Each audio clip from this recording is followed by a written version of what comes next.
மத நல்லிணக்க மனித சங்கிலி மண்ணாங்கட்டி சங்கிலி எல்லாம் நீங்க நடத்துறீங்களா? அது ஏன் எனக்கு அவசியம் வந்துச்சு? அறுபடை திமுக அறுபடை வீட்டுல ஒரு அறுபடை வீடுகளிலும் முருகன் இருக்கிறார் இல்லையா? திருச்செந்தூர் இருக்கிறார், திருத்தணியில் இருக்கிறார். இத்தனை இடங்களில் இருக்கும் பொழுது நீங்க அந்த எந்த இடத்தில் இங்க திருப்பரங்குன்றத்தில் பிரச்சனையோ அந்த இடத்தில் நடத்த வேண்டிய ஒரு கட்டாயம் என்னன்னு கேக்குறாங்க. சார் உங்களுக்கு ஏன் எதிர்ப்பாவே நீங்க நினைக்கிறீங்க? மதுரையில நடத்தக்கூடாது, அது நாங்க முடிவு செய்ய வேண்டிய விஷயம் சார். ஒரு கல்யாணம் நடக்குதுன்னா கல்யாண வீட்டுக்கார விசேஷம் அவன் முடிவு செய்வான். நீ ஏன் அங்க வைக்கிற, நீ ஏன் இங்க வைக்கிற, நான் கேட்கிறேன்.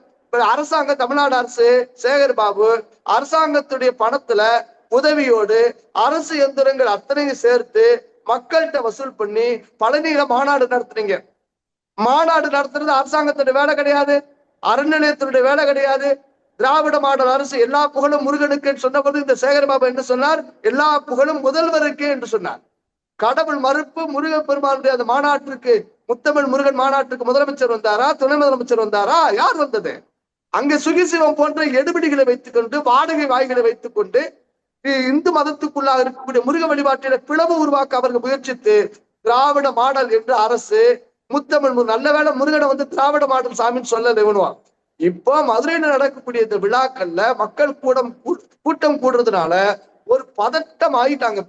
இப்போ இவ்வளவு நாள் இந்த திருப்பரங்குன்ற பிரச்சனை தெரியாது. இப்போ நீதிமன்றத்துல அந்த வழக்கு விசாரணை நடந்துகிட்டு இருக்கு. யாரு திருப்பரங்குன்றத்தை பத்தி நாங்க பேசாத பொழுது திருமாவளவனும் அதற்கு முந்தைய நாள் முந்தா நாள் சேகர் பாபுவும் ஏன் திருப்பரங்குன்றம் வர வேண்டும்? சரி, திருப்பரங்குன்றத்துல வந்தாரு முதல்வர் சேகர் பாபு, அவர் அறநிலையத்துறை அமைச்சர், அவர் வந்துட்டு போனார். அதுக்கப்புறம் நேத்து திருமாவளவன் வந்திருக்கிறார்.